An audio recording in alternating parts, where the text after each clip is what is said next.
A very good morning to all of you. Welcome to today's news analysis. We are doing the Indian Express papers Chandigarh edition. Now, before going forward, I would suggest that you can watch our videos with a playback speed of 25% or at 1.25x. Now, coming to the important topics that were there in the news. So, there is one known as Zero FIR, then terror financing, Baya Weaver Bird. So, this can be important for your prelims. Then from editorial opinion analysis, almost all of the articles I'm doing, but briefly.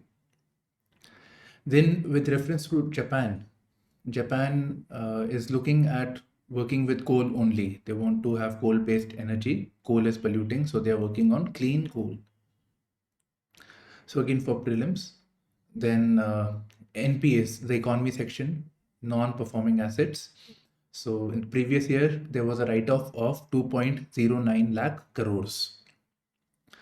Then the government is considering regulating the OTT apps. OTT apps over here, we are basically talking about apps like WhatsApp, Telegram, etc. So regulation of those apps.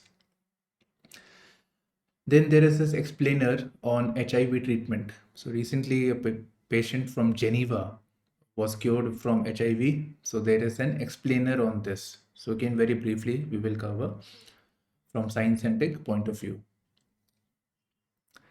So let's come to the front page now.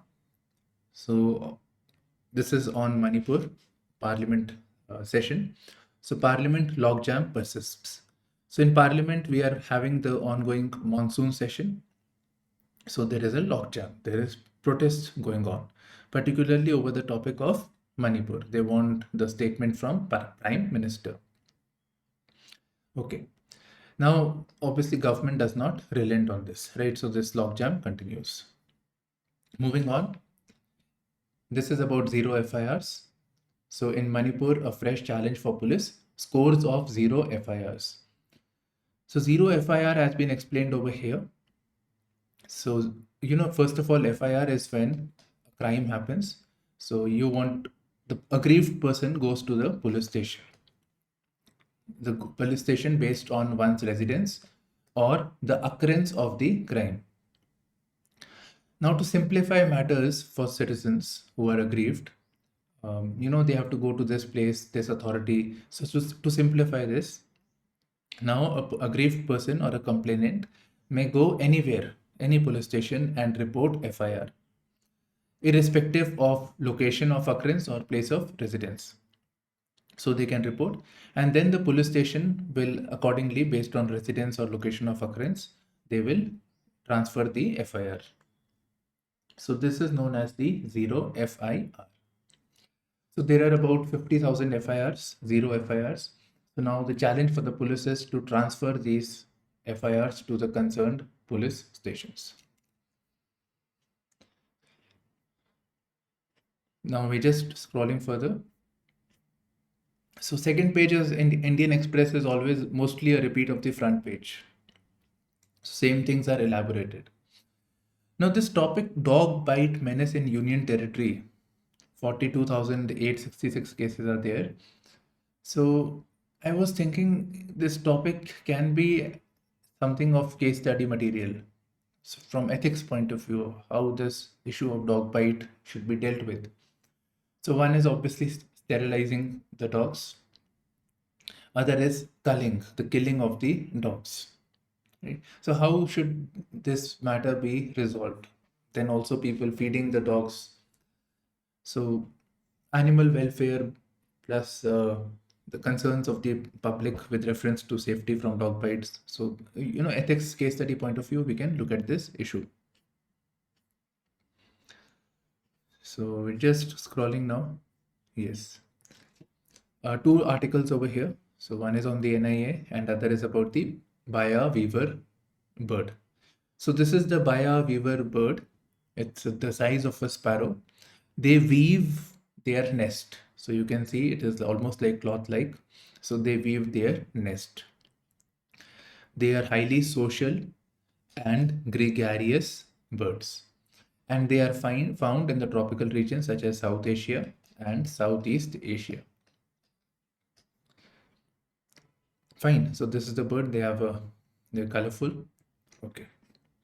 Moving on. NIA exposes international nodes of Khalistani terror groups, their complex fundraising methods.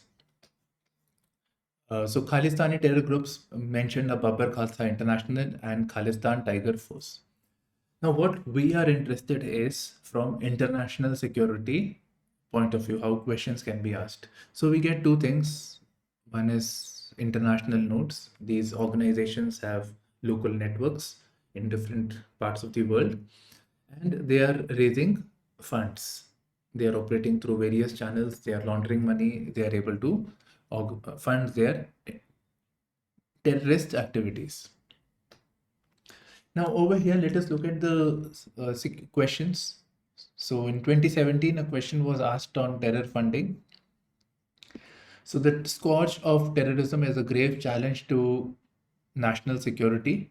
What solutions do you suggest to curb this growing menace? So one thing is only about terrorism and what needs to be done. Then what are the major sources of terror funding? So there is a tail question actually. Right, so this is one way of asking. Another way of this, we could have made it like terror financing is a challenge. What are some statement over here? So, what is the magnitude and how this can be dealt with? So that would be a more comprehensive approach to this topic, terror funding. So this can be prepared. So this we can easily get from the PIB. So we'll discuss it some other time. Okay. Now, terrorism, by anyways, it is a very, very important topic for internal security. So, for those who are, especially who are preparing for this year's of means, they can look it up. Almost every year, a question is asked. In different ways, this question of terrorism is being taken up. Every year, almost every year. Okay, now we move forward. Skilling, reskilling, upskilling. This is an ad of the Haryana government. So what I am basically saying is over here is from economy point of view. So what is the need for this skilling, reskilling, upskilling? What are the government doing for this? How can we make our labor force more productive? So these are themes that are of direct relevance for GS3 economy. The editorial page. So first of all, the first article is it's about Manipur. So we are not doing this. Moving on, how not to tame inflation. Now this article, this inflation that we are being referring to, obviously overall inflation is fine. It is at 4.8% CPI. But the food inflation is something that is very, very high, especially for the vegetables like tomato, etc. And given the concerns around monsoon, like El Nino, availability of rains in the subsequent months, availability of pulses, especially in the central India and the southern part, is a matter of concern.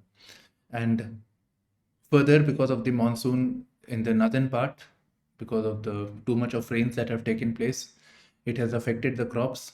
It has affected the time for sowing and harvesting, the in between time that is there. So that has affected. So there is a grave concern about food security. So there is concern about the food security because of the monsoons, different reasons. In here, north more of rains, south it is in red, central India and south. So supply is a matter of concern. If there will be less supply, the food prices will naturally go up. So the author over here is basically saying that the government is resorting to approaches like export bans. That is, farmer does not export the grains or export the vegetables. Because if they export outside, then supply will automatically come down. Supply will get affected. And stocking limits. The government is applying stocking limits. That is, limits on amount of grains or food items that can be stocked. The idea is that the people and the farmers and the middleman do not stock, and more of the material goes into the open markets. So the basic thing is that supply should not be affected. So if the supply is not affected, naturally the food prices will be in check. So the author is against this. And inflation, again, I would repeat, it is only with reference to food items. So export bans, stocking limits can be counterproductive. In the long run, they are counterproductive. See, the farmer will export. The farmer will export outside if he gets better prices. So by putting export ban, restriction on exports, or putting a minimum export price means that the farmer cannot export below a certain price. So that puts a restriction on the farmer to earn money. And farmers constitute a major part of the Indian workforce. About 55% of the population is dependent on farming. So the welfare of the farmer is affected in interest of the consumer. And when such regulations come into force, uh, they may not be in line with the market realities. You put a restriction, it takes time to change them. So, but farmers are the end losers. So this is not the right approach. So what the author is suggesting is that there can be restriction on the imports can be incentivized. So if exports go out, obviously if the grains go out of the country, if exports are made, the supply is getting affected. So why not import more? So there should be less restrictions on importing. There should be reduction in minimum import price. That is price below which import can be taking place. So that should be lowered. Minimum price. So that should be lowered. Then we can look at countries like Mozambique, Malawi, Myanmar, which are pulse growing. So from there we can import. Right. So these are the two steps. Again, both are concerned with imports, reducing minimum import price and promoting imports. That's all the article has overall. It's nothing of much use for you. It's all data. Now, additionally, what else can be done to deal with the issue of food inflation? Very generic points. We should focus on creation of infrastructure like cold storage, etc. So grains are not so price sensitive, but horticulture items, those are vegetables, etc. They are very price sensitive and they are perishable because they are perishables. So cold storage should be there. So cold storage infra should be improved. Transportation logistic infra should be improved. Besides, the policymakers should have greater market intelligence, linking the farmers to the markets, what all things are happening. So planning should be accordingly. Impetus should be given on growing of pulses and oil seeds. And these areas again are grown, these things are grown in areas which are primarily rain fed. So these should be brought under the ambit of irrigation. More investment should be done in these regards. Besides, we can look at food processing. For instance, tomatoes have gone up, tomato prices. So like tomato puree can be bought. So food can be stored in the form of puree, tomato, etc. So puree will be still, it will be still be available for you. So that can be done. Okay, next is welcome thaw. Thaw means the melting of the ice. So ice means bad relations, freeze in relations. So thaw means the softening over here. So US and China have had bad, not so good relations, but they are focusing on climate change, climate change talks. So there is a resumption of climate change talks between US and China. Now this is very much required because obviously both are one of the biggest polluters. If these two countries work together, then only we can address the targets of the climate change. That is to restrict the global warming to 1.5 degrees Celsius of pre-industrial level. Next article is about tax as incentive. So here the main moot point of the author is that there should be voluntary tax transparency framework. So private sector is there. they should voluntarily disclose beforehand that what is their outlook for the taxation, right? So that has to be done. So he's basically borrowing a point from ESG framework, that is environmental, social, and governance framework, wherein the concerned private entities which work across different jurisdictions, they say that what are the obligations for the year for environment, society, governance, etc. So on similar lines, for private sector also, there should be voluntarily, they should disclose as to what are the outlook for the taxation. Now, what would be the benefit of this? It will help in budgeting activities, the government preparing the budget. Then tax disputes. Tax disputes happen when the corporates file for tax. The tax authorities say that the taxes that are filed are not good enough, right, according to the income, while the corporates say that we are giving tax in other authorities also. So all of this happens when the corporates file tax. So if there is voluntary disclosure and merits and demerits are whatever their observations are there, it is given beforehand. So these things can be worked out before the taxes are filed. So it will lead to lesser litigation or tax disputes. It will also help address the issue of base erosion and profit sharing, profit shifting, base erosion and profit shifting that takes place. Base erosion and profit shifting basically is a term associated with corporates, MNCs, which work in different tax jurisdiction. So what they do is, for example, we can take Google. We know that this is a US-based company and it's working in different markets like India. So this is the market, this is the home country, but they will say that our headquarters is based out in Mauritius. Why? Because Mauritius is a tax haven. So these things are used. So these tactics are used by the corporates to deal with this. So this is known as base erosion and profit shifting, that they're shifting their profits to a different tax jurisdiction. So these are leading to tax disputes. Sometimes they say, corporates are saying that we are paying tax in this country, we are paying tax in this country, so we are not liable to pay tax in your jurisdiction. So that is example of base erosion and profit shifting. Okay, so these are the things that they are recommending over here. Right. Nothing more actually. In fact, these points also, other than BEPS, I only have written over here. Overall, this will help in creation of jobs, transparency, tax to GDP will improve, the governments will have more resources, etc. This is I'm not doing right now. India and Pakistan need to urgently initiate a dialogue on nuclear weapons. I think if we just read this, this is also sufficient. Moving on, islands of prosperity. Here also nothing much.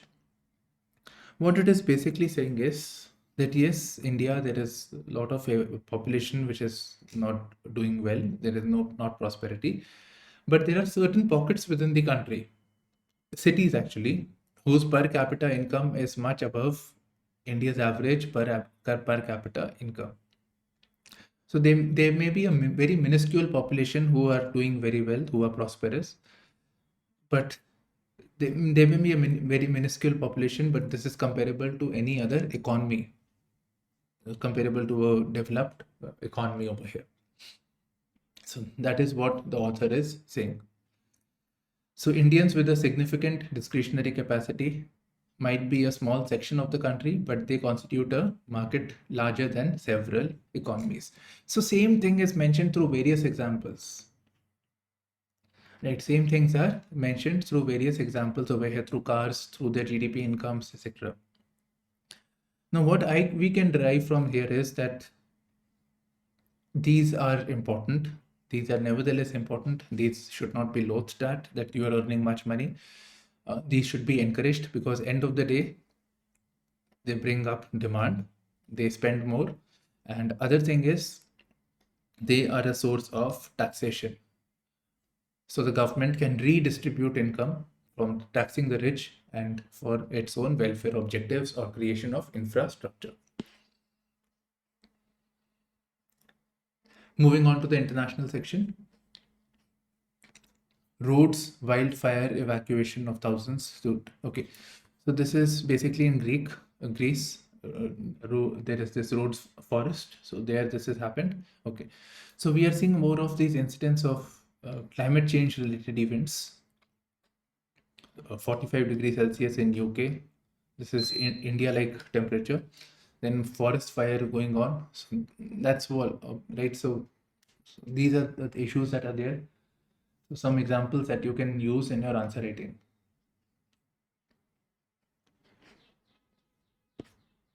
Japan says that it can make clean coal, but technology faces many hurdles.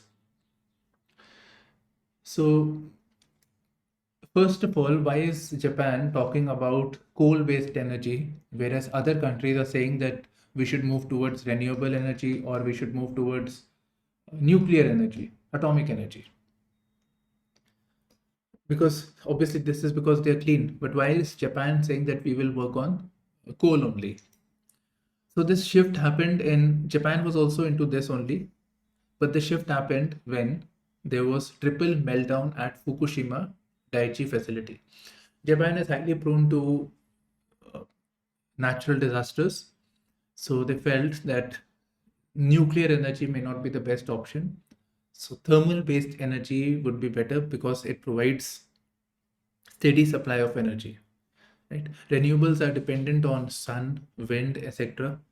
So they may be inconsistent. So normally renewable may be complemented by thermal energy. Uh, nuclear energy is again because of atomic fuel, it is not dependent on the nature as such. So rather than nuclear, they are saying that we will move towards thermal only. In fact, they discontinued all their nuclear facilities. Now with the thermal, the problem is that most of the thermal is based on coal-based energy, and coal is highly polluting. So they are saying that we will develop clean coal, which is we will blend with ammonia, so it will lead to lesser pollution, right? So that is what they are saying. Moving on to the economy section. So first of all, let me just eliminate one article. Middle East logical alternative for India if Russian oil supply falls. Logical statement, right? So with Middle East country, we can buy from there, of course. Moving on. This is important for your economy section, GS3. Banks write off bad loans. Bad loans are basically non-performing assets, NPAs, on which no payment has come from the borrower. No payment has come, EMIs, be it on principal or interest, for 90 days. So that is known as non-performing asset. So banks write off bad loans worth 2.09 lakh crore in 2022-2023, says RBI. So this is the issue of NPAs and bad loans, right? So this is it. There is another actually statement, and there is another term known as stressed loans. So one is NPAs beyond 90 days. Stress loans are where the money has not, you have not received money, but 90 days have not passed. So it's most likely that that stressed loan will become a bad loan in the future. Okay, so the write-off has taken place. This means that it will not be reflected in the accounts of the bank, but banks are still required to do the needful to recover the money, but most likely they will not be able to recover the money. Okay. Public sector banks reported the lion shares of the NPAs, right? So 3.66 lakh crore, accounting for nearly 62.4% of this. So this is coming from public sector banks. Why? Why are loans mostly given by the PSBs are becoming a NPS? Right, so this is one more thing. Okay, now so we have two issues. One is about the governance of the public sector banks, and other is about the NPS. So let us see what the government has done. So this is the PIP, comprehensive steps taken by the government under the 4R strategy. The 4R strategy is recognize, I'll just write it down. It was also known as the Sudarshan Chakra. So first is that you should recognize that there is a problem. So this happened during the Raghuram Rajan tenure. So recognize, resolution, that okay, fine, you have identified that you have NPS. Now resolution of this. This could be done by restructuring the loans in cases that money can be recovered, the business is viable. So restructuring of loans, SpiceJet is one example. SpiceJet was an NPA. The one of the persons in the management said that I will solve this problem. So the loan was restructured, right? So loan can be restructured, or the assets of that company can be sold. Right, for example, Jet Airways goes bad and their assets, their planes are handed over to the bank, and then bank then further sells it. Or they own certain land, so that land is sold away. So that some of the money goes to the banks. Okay, now in this process of restructuring of the loan or selling of the assets, banks naturally incur a lot of loss. So the amount of money that the banks spend on lending, on that they are not able to recover money, so they incur loss. And now because of this, the bank's ability to pay back, ability to lend money is affected. Now we do not want in our economy that we are not able to get credit to the companies.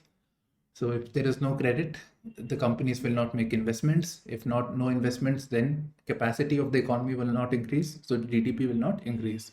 GDP will not increase, so jobs will not come. So for that, recapitalization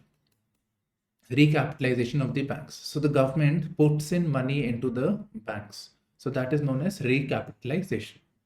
So once the problem is solved, NPAs are solved, we recapitalize it. Last R is reform. Reform means bring in reforms like auditing, better systems for recovery of money, taking of collateral. So all that is reform, so that the NPAs do not arise, or we are able to minimize the risk of NPAs. So this was also known as the Sudarshan Chakra strategy. Okay, so this is the 4R approach. Logical, right? From recognition, resolution, recapitalization, and reform. So this was the 4R strategy. Besides this, for the public sector banks, there was a constitution of the Banking Board Bureau. So those things were done. So I'll share this article with you, this one to you with you on the comment section also. Now coming to the PSB reforms, public sector bank reforms. So it's quite visible from here also that something's wrong with the functioning of the government banks. So one is why this thing is there with the PSB is that private sector is unwilling to lend in long-term loans. So public sector bank does it. Public sector bank is owned by the government, and government is interested in creation of infrastructure.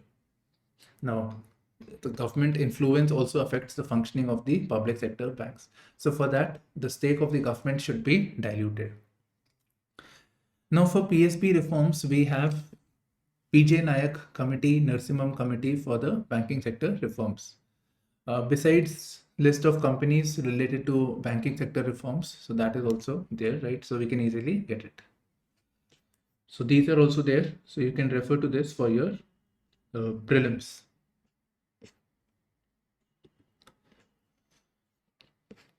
Moving on, banks expect 10 to 20 basis point compression in net interest margins due to deposit repricing.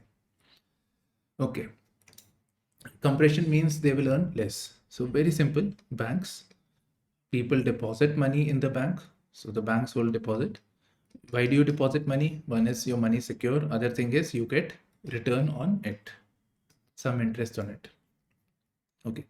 Now the bank has from your deposit, this money is then given as loans to you at a higher rate of interest. You want a car, you want a house, or whatever, or it can be given to the corporates. So they are given at a higher rate of interest. For example, the deposit rate is, let's say, 4%. So they'll be lending at 10%. 7%, 8%, 9%, like that. So they earn a profit. So the gap over here, 10% minus 4, so 6% is the profit. Now again, obviously we take the weighted average over here. So this is the net interest margin. So overall, money that is lent minus the money that the money goes from the bank in the form of deposit price. So this is known as the net interest margin. Now the deposit repricing is done, which means the deposit prices have increased and therefore the banks will earn 0.1 to 0.2% less money. Panel asks Labour Ministry to implement welfare schemes for gig workers. Okay, nothing much over here. Basic point is welfare scheme for gig workers. Gig workers is an important topic that is emerging in economy. Gig workers means freelance workers. Uber, Ola are examples of gig workers. Zoom, Zomato. Okay, so for them, some welfare scheme should be there because their work is again not steady, not regular in nature. They may be, the terms may not be in favor, but they have to take up a job. So unlike a permanent job, they need, their interests are also not secured. When you get a job, you have this PF, EPF, insurance, etc. But what about the gig workers? So for this, the panel asks, panel means parliamentary panel, asks Labour Ministry to implement welfare schemes for gig workers. Regulation for select OTT messaging apps. So there are some bills coming up, like the new telecom bill.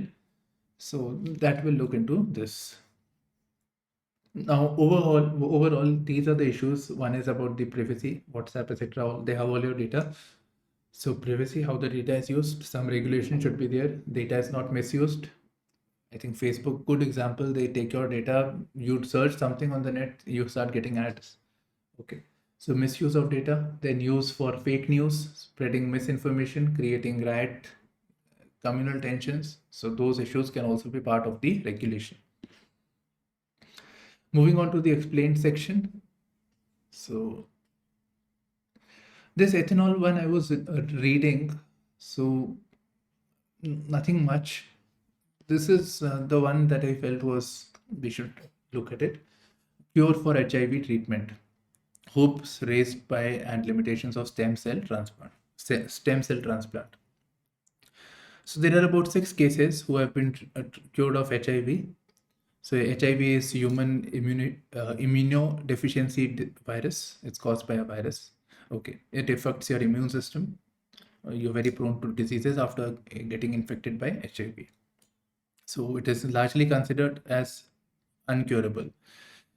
Now, there is a patient from Geneva who has been able to recover from this using the stem cell transplant. So let us understand what this is about. So first of all, we have the HIV virus that infects a person. So it attacks the CD4 immune cells.